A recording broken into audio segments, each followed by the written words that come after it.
So it's a nice way to end That's a very how we begin. Mm. This is a new hope. No. Cheers, man. Oh dear. Star Wars analogies. Okay. Dun, dun, dun, Okay. dun. Dun, dun, dun, dun, dun. Okay, wrap it up, guys. Dun, dun, dun. Cut.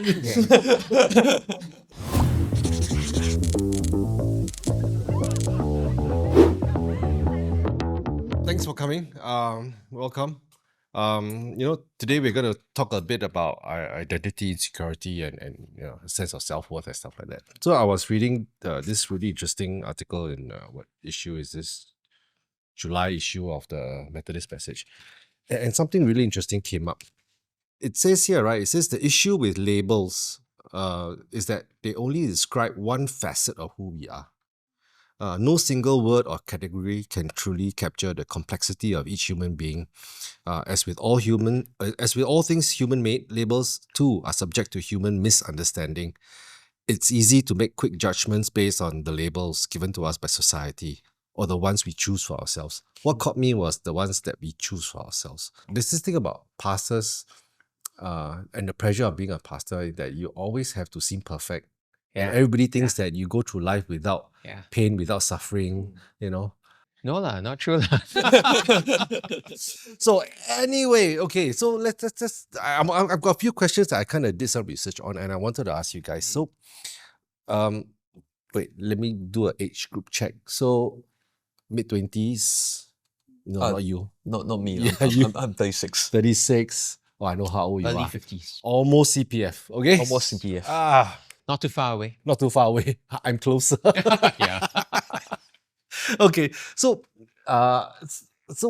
every time we meet somebody new, right? Like let's say Jeremy, right? If we imagine we've just met, okay, how would you introduce yourself? You First time friends. Hi, I'm Jeremy. Yeah. Then I said, okay, let's do that. So what do you do? Okay, well, I'm a youth worker at Grace Methodist Church.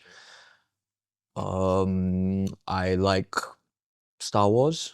I like playing, Star Wars figurines.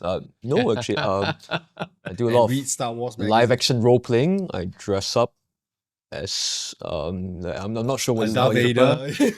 yeah. Okay, I'm an avid video game player. What games do you play? What games do I play? Oh, I've been into this this game called Baldur's Gate 3. It's not a very wholesome game, I'll give you that. But I do like fighting games, being serving in the church, that you have to kind of release some steam and like. Are we allowed Some to? steam. Okay. We're allowed to release Sense steam, check. right? Church workers have hobbies beyond prayer and reading the Bible, right? Yeah, so yeah, that's basically what I do. I coach lightsabering. That's an interesting thing. You coach lightsaber. Lightsaber. Yeah, I kid you not. Yeah, we are at a stadium. Lightsaber. Without this sounding wrong, you know what's a lightsaber, right? Yeah. Okay. Okay, lightsaber. Do you know what a lightsaber is? Of course I do. What color is your lightsaber? Huh? Oh no, definitely red. I realized that psychologically you need red lah. Darth Maul. Yeah, no one takes you seriously if you have a pink lightsaber or like a blue lightsaber or something like that. You need a red. You always need red. I thought Luke Skywalker was blue, Okay, right? think of somebody scary Darth coming Maul. towards you. Darth Maul is Now red. think of the color of that lightsaber. Sure. Yeah, is it? Yeah, it's red lah. Yeah, Okay. Red is good. yeah, red's good lah. So yeah, that's basically what I like to do. Oh, I've been a youth worker for more seriously, I've been a youth worker for 8 years, but I've been serving youth ministry for almost half my life. This is Okay. probably half of my life. Yeah. Interesting. So I guess I know everybody suffers from this insecurity at one stage or another, almost every season in their lives, right? So as a youth worker, you probably come across this more frequently then? For myself or for people, for teenagers, for youths? For the people that you work with? Oh, most definitely. I think we live in a meritocratic society. Let's not beat around the bush lah. I think achievements play a very big part. And no matter whether your mama, papa tells you that your A is not important and everything, as long as you try your best. Right. Teenagers not stupid lah. The parents will say that in their nice house, in their career, and the fact that they can provide for the whole entire family, and they're surrounded in a nice school and environment and all that. I'm sorry, your failed papers and your failed grades or your subpar grades did not get them this standard of living lah. Okay, so Emily, how would you introduce yourself? I'll just say, hi, I'm Emily. Then they'll be like, So oh, okay, so okay. let's role play. Sure. Hi, you are? I'm Emily. Oh, what do you do, Emily? I'm a palliative nurse. I work at Alexandra Hospital. Okay, that's interesting. So I like to make an assumption that you deal with a lot older people. Yes, correct. Okay, interesting. Clarissa? Hi, I'm Hi. Clarissa. I am currently working in MCF and I'm a content creator on the side as well. Okay. How I introduce myself? Yeah, so just say I'm Raymond. Yeah. And people will say, what do you do? Then I'm saying I'm a pastor. Okay. Then next question is, oh, which church are you from? Then I just tell them I'm from Wesley Methodist Church. Yeah. Then that's when an interesting question comes. Oh, Wesley Methodist. What's the Methodist? Because I think that's quite unique for some circles. Right. Yeah, of course, those in the Methodist circle would know me as Pastor Raymond. Lah. Yeah. So the pastor title only comes in the Methodist circle, but otherwise outside of that, Yeah. I'm just Raymond. Yeah, that's good. Okay. Labels are actually very neutral, but I think it's who you really are as a person that shows your real identity. It's kind of like the fruit that you produce. And today's world actually goes a lot on labels. You go on LinkedIn, right? It's just packed with labels, right? And all your achievements are there. Yeah. These are just what we call labels to kind of prove your worth. But who you really are as a person, and we know today, goes beyond social media. It goes beyond your character. Yeah. And I think that's where identity is so linked to. It's about who you are as a person. Yeah. You deal with different types of people in the course of work. I think all of us do, right?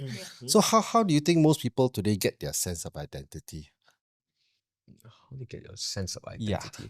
How do they define themselves? What is it by only by their achievements, the schools that they go to? You know, some cars have the Harvard, Stanford, Yale at the back of it, or some people like to say their destinations at work. I mean, I just share personally lah. Sure, of course, Just please do. based on like what I know of like Yeah. just peers. What do you observe? Peers and even youths and just most people that I kind of talk to lah. I mean, open to correction in itself, but I have to say that achievements and merit plays a big part lah. It's which school do you go to, where do you graduate, what career you have, what do you study. Although yes, we are in this day and age right now where we understand like on the surface level that everyone has an interesting job and everyone has a part to play in society. But you cannot help but feel okay. I may be saying about Singaporeans only, but you cannot help but feel that you're comparing yourself to somebody and your age, your peers, and all that. I definitely compare myself to people my age as well. Yeah, I'm a youth worker, but I went to school with I went to international school with peers of which are currently at my age. Some of them are CEOs, some of them are judges, some of them are, and then here I am, a youth worker. But I think sometimes the mind does wonder lah. Like what was it? Am I really WANDER or WONDER? Actually, I what think should WOND. I think it's OND, right? That's what I'm Yeah. thinking. Does wonders. Yeah, it does wonder lah. I was like, could I have been more, or is this who I should be? Is this the best version of myself? Okay. Yeah, or am I just in a comfortable space of what I want to do? Yeah, or like, do we want to be also this? Could we be better versions of ourselves? And then when we talk about better versions of ourselves, we think about the next pay grade or the next career. No one wants to go downgrade or anything further lah. No, anything lower than like what we are right now. So I have to admit, it's just what we've achieved, what we have at our age. How do you deal with it? Let's talk about you. How do you deal with it? I wouldn't mind being a waiter. I wouldn't mind just like hanging out and doing this. I've kind of just like served the church for the longest time. I don't mind being a waiter. And I love my wife. She looks at me and she goes, yeah, I mean, if that's what makes you happy, sure, go for it. And I really do like it. Yeah, really do like it. But then a lot of course, with my peers and the youth that I serve, I go, waiter? Then why don't you compare to people who, suffering from a sickness or illness? We always say, wow, this guy is better than me. But we never look to the left and say, wow, I'm grateful that, I don't have to go through what this person is going through. why is it such an automatic response to always compare with someone else, you know? Because like, for example, last time when I was doing a lot of sprint running, right? Yep. You know, when you're running, you don't look behind at the competitor Exactly. because you'll trip and you'll fall. Yeah. But the best thing to do when you're running is just to look forward. Mhm. So why is it so easy for us to just always compare to others? Why is it? I think because it's also a kind of convenient as well. Like we don't really think about it, but we compare. But then, I think for me growing up, I was never academically doing well, right? And I always compare myself to others. And I always felt like I wasn't smart enough, right? Even my classmates would tell me that, oh, my tuition teacher doesn't teach stupid people. And it made me feel like and question myself, like, am I actually stupid? Because never once did I think I was, you know, less than of someone else. Right. But then it brought me to the mindset of always then comparing to someone else, right? We're always in a race, we're in a rat race. Yeah. For the longest time, I always felt like I was a defect, you know? Like the Lord made me by mistake. You know, like the Powerpuff Girls, the intro, the professor was making the Powerpuff Girls, right? Yeah. So I felt like that was how the Lord made me. But then growing up, I then realized that the Lord didn't make me by mistake, you know. Actually, my dyslexia, instead of my weakness, was my strength because it made made me learn how to care and empathize with other people, Nice. right? Yeah. That's cool. So I think we should step out of the mindset and the convenience of always comparing with others, you know, in terms of our looks or how well we're doing in our own job or everything, because at the end of the day, this doesn't define us as a Yeah, person, right? That's right. What's more important is our character and who we are as a person. Because, I mean, just to even make you think about it, think about the person that you love very much, right? Describe them in 3 words. For example, I love my mama very much. The way I describe her would be that she's kind, she's caring, and she's thoughtful. And I never describe ever once say that she's a beautiful lady, because while image is important, it's also very superficial. Yeah. And because as a palliative nurse, I see it on a daily basis that when you're dying, you know, it doesn't matter if you're successful or if you are rich. What matters is your character and whether you are well loved and your faith in whatever religion that you may have. Right. And that's what is our identity, lor. But then, right, like the first thing that came to me when like I thought of my mom is that she's very pretty. Like that's literally the first word that came to superficial me. Yeah, person. I am superficial. And like I feel like when you talk about like when you're running, right? If you're not number one, you definitely see people who are in front of you, right? Yeah. So and like at the end of the day, we live in this society where they always reward like people who are like top 3. For example, like I think the best feeling that I ever got like from studying was like to stand on stage and get a cert, like just because I got like 3rd place in class. And then when I was 3rd place, I was just like, oh, that's not enough. Why are there people in front of me? I want to be 2nd. I want to be 1st. And then it's like when I look at numbers on my paper, I'm just like, okay, I got 86. That means that I am 14 marks away from 100. Exactly. And like when I got 100 for my exam, then I went to my mom and she was just like, oh, okay, good. And then I'm like, okay, I think I want more than that. And like, I think that like I would as have much really hated you in school, by the way. I think as much as like technically looks are not important, but then looks do give you a leverage in the way people like treat you in society. And that's why there's always like something like pretty Pretty privilege. privilege. Yeah. Yeah, which is super like evident lah. Actually, I think there's nothing wrong in beauty. There's nothing wrong in achievement, in excellence. In larger gods, I mean, part of God's larger design, there is beauty, and there are beautiful people. There are people who are created to achieve, to accomplish. And I don't think we should shun away from these things. But I think the key question is, do these things define us? Even the most beautiful person would think that she's not beautiful enough. Because there's always something more. And if you roll all things back, right, fundamentally there's a human condition in us. And we all know it's created by a separation from God. I think it was the mathematician Pascal that says that there's a God-shaped vacuum in our hearts. And because it's God-shaped, it can only be filled by God. Mm-hmm. And the struggle with significance, identity, and beauty and all that is because fundamentally there is a vacuum in us. And no matter how hard we try, how many medals we win, how many hundreds that we get, how beautiful we think we may be, we will never be enough unless we have our hearts satisfied with this God who loves us.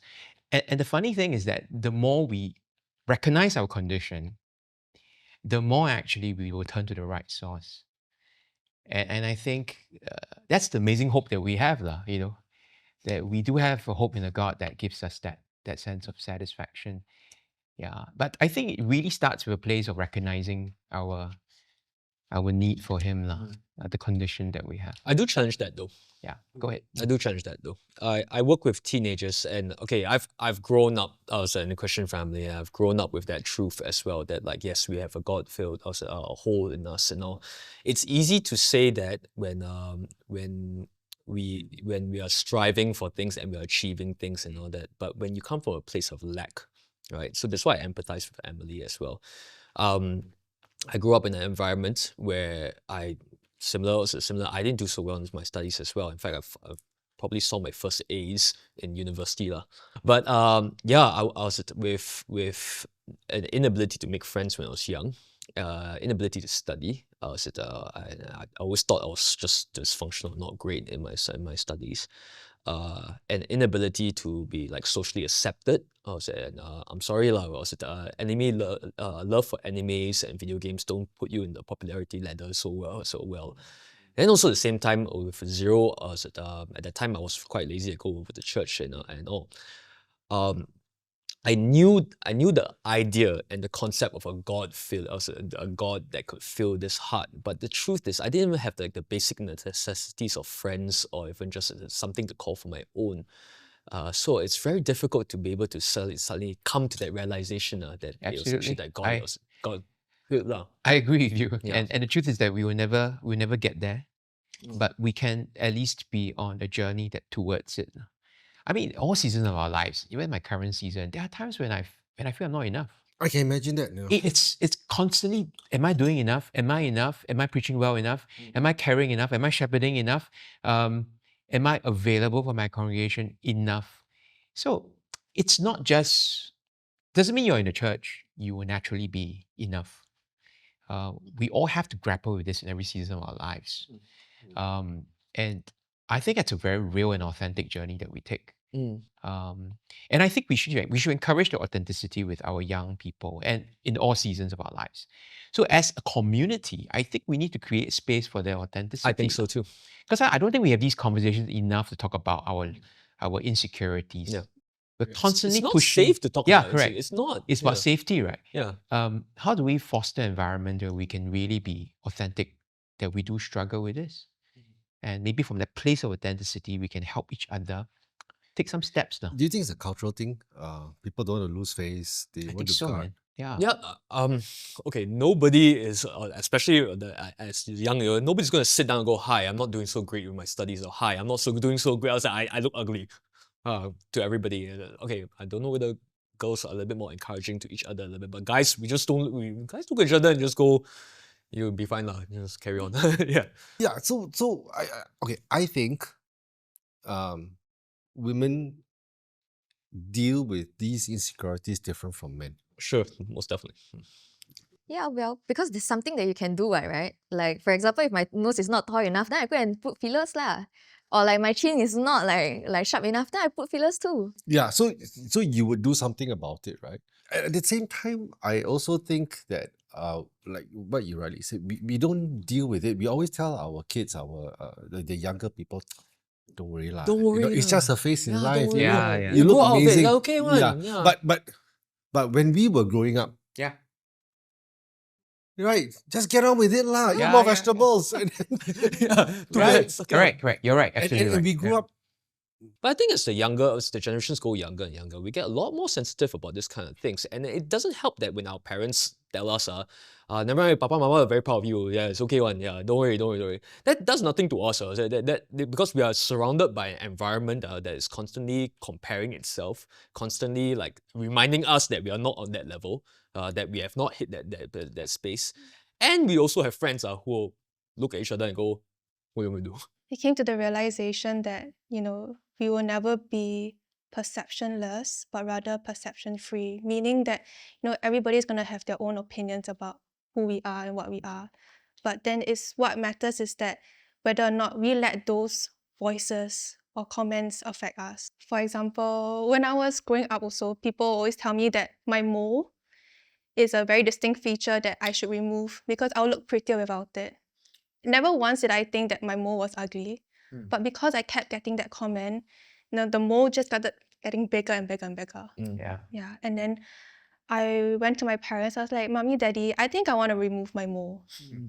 And then they said to me, "But why? That mole is you. No one else has that mole. No one has that mole in that exact same spot." I said, "Because I think other people would think I'm prettier without it." And then they were like a little bit disappointed. And then they were like, if that's what you want to do, then you do it lah. But you have to do it in a natural way.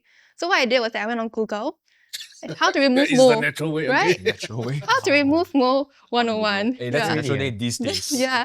So did you remove the Oh, mole? I didn't remove it. So what happened was that it told me to get apple cider vinegar, soak it in a cotton bud, and like leave it overnight, and it'll disappear. I mean, I tried and it didn't work.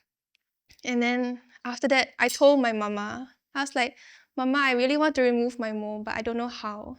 And then she told me that, no, I feel like you shouldn't let other people's comment affect the way you see yourself, because never once did I hear you say that you hated it, and the Lord made you the way that you are. I was like, yeah, why do other people's opinions weigh so much, when I myself never once thought, how did I feel about my mole?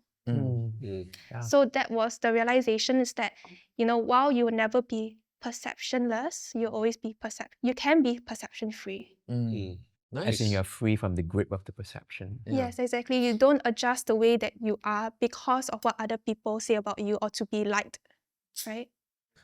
So, do you think that using the fillers is it to enhance your confidence, or because you have a lack of confidence, or does it improve your self-esteem, or is it because it impacts your self-esteem? No, what is the reason? Oh wait, I didn't do it.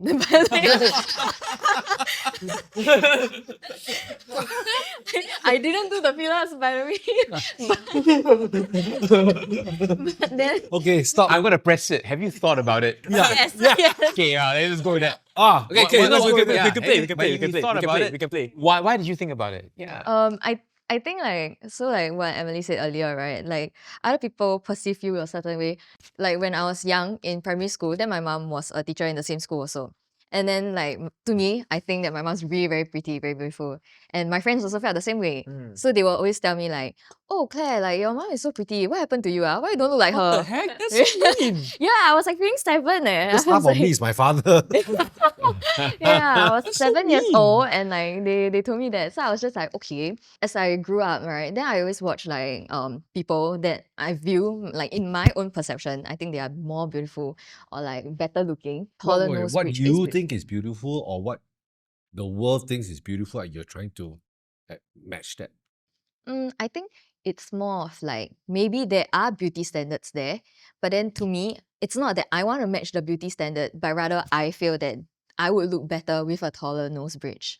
I would look better with like maybe a slimmer face. But like to me, I do feel that like my dad is like beautifully and wonderfully made lah. But perhaps Maybe my it's not mom very is handsome lah, even more beautifully and wonderfully made. So Okay. like, Okay. yeah, I wanna look like my mom, right? That's half my potential there. So like I was Ouch. so like to me, I feel like just now Emily brought up a point about like how other people like perceive her. Then after that, like we shouldn't use that to perceive ourselves. But then now, like growing up, like I always thought that my mom was beautiful. And like they just reminded me more that my mom is beautiful. And I want to grow to be like my mom. But then slowly as I grew up, like I realized that, oh, actually I do have my own beauty in me. But how can I make myself more beautiful? And that to me would be like perhaps getting like in mode. Okay, so in mode is like a beauty like Is it a Gen thing Z that term? Is it yeah, Gen yeah, Z it's term? a new Korean like process where they Korean. take away your double chin. We know about it, right? To me, I felt like, okay, that's non-invasive. Or like a filler. A filler would dissolve in like 4 months, like, right? Then let's say I just want to try What's a like a filler? it's Your like understanding of fillers and mine could be different. it's like an injection. Then Okay. after that, like like for example, I want to do a filler here, then my nose bridge will be like slightly taller. Or like let's say I want to do a filler here, then my chin will be slightly sharper. And I just want to try for like 4 months. It's non-invasive also. So if I do that, right, then to me I feel like all these non-invasive surgeries, like just to see like, oh, I like perhaps I might really like look better with a taller nose and stuff. Like I think that's fine, right? Yeah, so I think, as I think about it, we need Christians in all spheres. So there are Christians obviously in the beauty industry. Sure. There are Christians who are actors, actresses who are inherently good looking. Yeah. And like I mentioned, I don't think there's anything wrong in beauty per se. Yeah. And I don't think there's anything wrong in beauty products Mm. that enhances the skin and all that. Yeah. I think a line, and it's a very invisible line, it's a very personal line, is when it becomes idolatry for you. Mhm. And idolatry can happen in any industry. You can be very plain, ordinary looking, but your idolatry is your intellect. You pursue something of the mind, your achievement of the mind. And that's where your idolatry is. Likewise, for all of us, we got to be aware of the line. We got to be aware where we have fallen into the whole sphere where we worship ourselves more than we worship God. And therefore, it's imperative in whatever industry you're in, and even in church, right? We have to be very mindful of those boundaries. What do we actually base our identity on? And those are truth, honest questions that I think you can check yourself. But I'm a big proponent of community, checking one another. Okay. If you're alone, nobody will help check you. But if you're in a safe space in a community where you wrestle with these very issues very authentically, I think there's a greater chance that we help each other stay accountable and stay pure and stay right. Yeah. Okay, so how did you deal with it? By yourself, or did you have? I know you had your parents you shared earlier, and how did you deal with it? I think at the end of the day, like there is more to character that can be like brought out rather than like focusing on looks all the time. But I still do think that beauty is something that I like beauty products and stuff is something that I like and I do pursue it. But then like it does not define my character. And like my Absolutely character right. is what God looks at me and like tries to shape and everything. So that is my identity.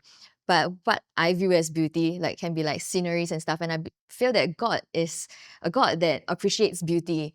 And to me, that's why, like, I feel it's okay to continue pursuing like beauty products and fashion and stuff. But then, like, I guess that's the line where I draw that it does not like define me, like as a person, and it doesn't define my faith. Other than that, I feel like when I started focusing more on my character, I think that like that into me, like it changed me and it made me more patient, kinder. Oh, by the way, like if you didn't know, I did a research before, like if you're very kind, then you look charismatic. Like you look more charismatic. Yeah. But that aside, Can you say that again? like if you're very kind, Yeah. it transitions into charisma. So you look naturally more attractive if you're very kind. Oh. Yeah. Wow. Yeah. Oh, that Okay. explains me. Yeah, so I focus more on Yes, building of my course character. it does. Thank you. I mean, there must be a reason why you invited me to this like table. Yeah. Then, Emily, how did you change, or in what ways did you change from being that more and after that, okay, it's a more, I love it, you know? In what ways did that impact you? I think before I will always like, or I would say I'll have like a this acceptance addiction. Like I want people to accept me. I want people to be like, oh, she's pretty, she's kind, she's so funny. And I will always keep chasing people's validation. And that made me feel really unhappy because I started losing parts of myself that I didn't even know that I was losing because I kept trying to fit into other people's ideals, right? Started to grow my hair long, started to eat less because, you know, being skinny is what is acceptable. And then after that, I was just really unhappy because I just didn't know who I was anymore, right? And then after that, like talking to my grandmother and my parents, like those pillars of support really just kind of guided me back to my path to lead. Like, you need to be your person. Because at times I really wanted, like, who am I? You know, like the title of the magazine, like, who am I? When I started, you know, just reducing the noise around me and allowing people's opinions to affect and, you know, even shape who I was, I started to be more happy because I was living my life the way that I wanted to live and how the Lord wanted me to live, right? With purpose and to not so much care about how I look, but rather who I am as a person. Actually, in all the Gospels, it never describes how Jesus looks like. Yeah, that's what I thought. Yeah. David was described as handsome. Saul was described as... No, Saul was very handsome and David was good looking and these were Sorry, described. Saul as in Paul Saul or King Saul? King Saul. Okay. King David. Yeah. But you realize that in the Gospels, Jesus was never described. And I think thank God for that. Because the moment you describe Jesus, there is a standard that has been fixed. And I think that frees us from the notion of looking like Jesus or having a certain standard of how Jesus looked like. In Isaiah 53, 2 and 3, he described this as he had no beauty or majesty to attract us to him. Nothing in his appearance that we should desire him. Right? He was despised and rejected by mankind, a man of suffering and familiar with pain. As I was thinking about this whole idea of beauty, right? The Christian understanding of beauty is actually shaped by the cross. And that's actually a very countercultural picture of beauty. Because if you know what happened on the cross, right, it ain't beautiful. In fact, nobody would want to look at Jesus hanging on the cross. And because of what Christ did for us, right, we can now look at beauty in a completely different way. Thank God for that. Yeah. We can tell someone who has been marred, scarred, you know, and say that in God's eyes, you are beautiful. That's real beauty. Because of what Jesus did for us. Yeah. He really just changed the whole understanding of beauty. And he sees all our brokenness, and he says, I can make something beautiful in my time. That is very liberating for me. Because maybe in my own childhood, I struggled with identity and security. I've got like a what you call that, a mark on my leg. Yeah. And it's like the only portion of my leg that's really hairy. It's black, it's like, you know, and when I was born, right, my mom spotted that and it grew like a birthmark. So in my primary school days and my secondary school days, we wore shorts also all the way. Yeah. It was like something that I wasn't very proud of. Yeah. So thought of removing it, but technology back then didn't like offer any options. Yeah, expensive. But over time, I realized that it's really not the worldly notions of beauty that define us. It's the beauty of the grace of the cross that gives us a fresh hope in the midst of all the ugliness that we see. So today, when I talk to someone who goes through a very horrible period in his life and feel very insecure or feel not good enough, it's always the hope of the cross that gives us that eternal hope that we have.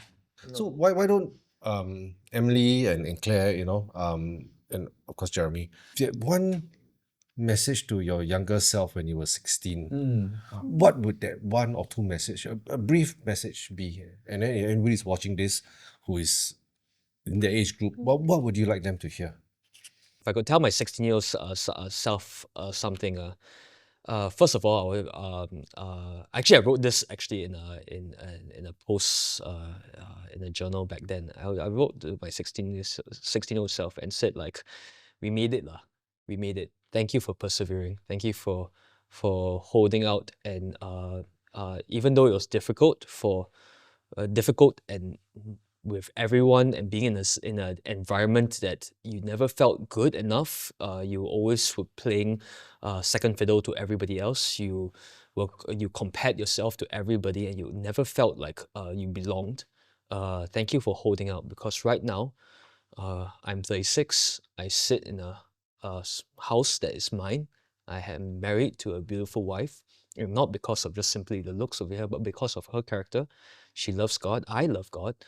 I have an occupation and a job that I love so much, and I poured so much into a lot of our young people that I've gladly served.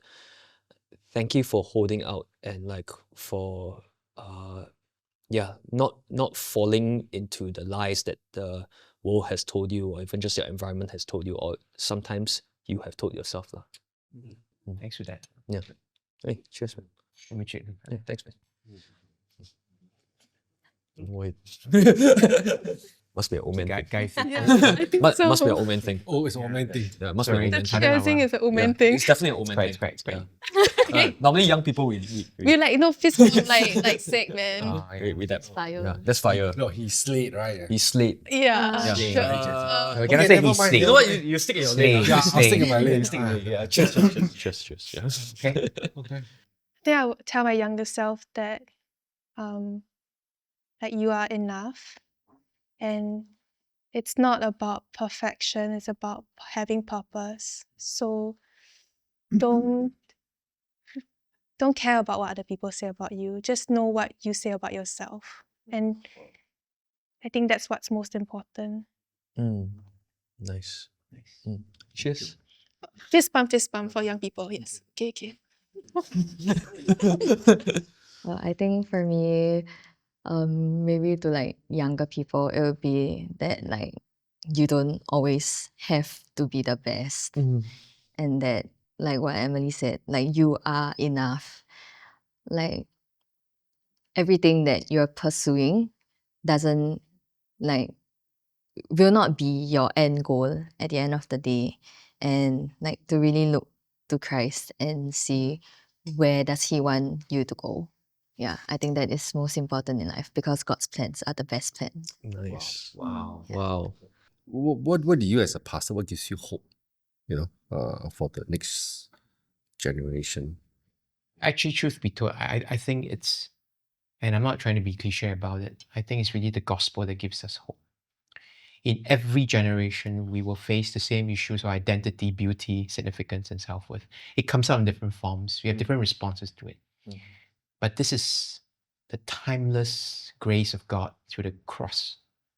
And whichever generation we will go through, and especially for the next gen, if we look at the beauty of the cross, look at the grace of the cross, you look at the grace-filled community that we have, I think there is hope. There is hope in the power of God's word to transform our minds so that our hearts are not centered on how we feel like beauty and significance.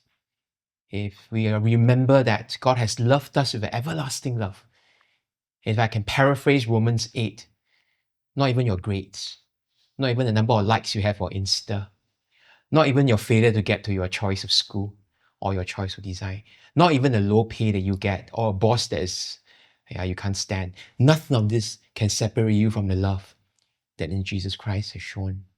And I pray for our next gen to be able to be secure in that. But you know what? They need to see us, because you guys are a few steps ahead. And if we can model that for them in a Christ-centered community, then there is hope. But if they look up and they see we ourselves are also highly insecure, highly striving instead of being surrendered, then there is nothing for them to look up to. But if they look up and they see Christ and they see a community that is authentic, don't mind, it's authentic, but yet it's hope-filled and persevering. Bro, there's hope for my son. He's the next gen. There is hope for our children. Yeah. There is hope for the youth that you minister to. There is hope, because I think in Christ there will always be so. Yep. Yeah. Okay. Yeah, So nice. it's a nice way to end. That's a very How we begin. This is a new hope. Oh no. Cheers, man. Oh dear. Star Wars analogies. Okay. Okay. Okay, wrap it up, guys. Cut.